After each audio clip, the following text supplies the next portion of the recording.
సమాజంలో డిజిటల్ లావాదేవీలు చేయడం సర్వసాధారణమైపోయాయి. ప్రస్తుత సమాజంలో మీరు బయటకు వెళ్ళాలి అని అనుకుంటే మీ జేబులో డబ్బులకు బదులు ఫోన్ని ఎక్కువగా క్యారీ చేస్తుంటారు. ఇక బయట మార్కెట్లో కూరగాయలు కొన్నారా, ఫోన్ పట్టు పేమెంట్ కొట్టు. కిరాణా షాపుల్లో సరుకులు కొన్నారా, మళ్ళీ ఫోన్ పే చేయు. టీ తాగారా, జీపే కొట్టు. ఆన్లైన్లోనే ఆహారం ఆర్డర్ చేశారా, ఇదిగో జీ పేమెంట్. ఎస్, ఇప్పుడు డిజిటల్ ఇండియా యుగం నడుస్తోంది. అంతా ఆన్లైన్ పేమెంట్స్ జరుగుతున్నాయి. ఎంతైనా కొను, ఏదైనా కొను, ఆన్లైన్లోనే పేమెంట్ చెల్లించి జేబులో నుంచి ఫోన్ తీసి క్యూఆర్ కోడ్ స్కాన్ చేసి టకటకా పేమెంట్ చేస్తున్నారు మన జనం. నిజానికి భారతదేశంలో డిజిటల్ పేమెంట్స్ అలవాటు పడి క్యాష్ క్యారీ చేయడం దాదాపు తగ్గించేశారు.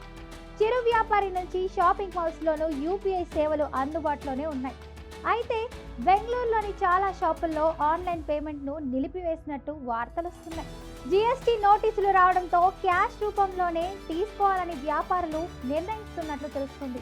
దీంతో షాపుల్లో ఓన్లీ క్యాష్ బోర్డులు దర్శనమిస్తున్నాయి. ఈ నోటీసులతో బమ్మెళితిపోతున్న వ్యాపారులు తమ దుకాణాల నుంచి యూపీఐ క్యూఆర్ కోడ్ స్టిక్కర్లు తీసేయడం ప్రారంభించారు. యూపీఐ పేమెంట్స్ ను స్వీకరించుకోమని కస్టమర్లకు తేల్చి చెప్పేస్తున్నారు. మొన్నటి వరకు ఉన్న క్యూఆర్ కోడ్లను తొలగించి వాటి స్థానంలో no UPI payments only cash అని రాసిన బోర్డులను అయితే పెడుతున్నారు. డిజిటల్ చెల్లింపుల్లో దేశంలోనే 2వ స్థానంలో ఉన్న బెంగళూరు అయితే ఇప్పుడు యూపీఐ పేమెంట్స్ హవాకు బ్రేక్ పడింది.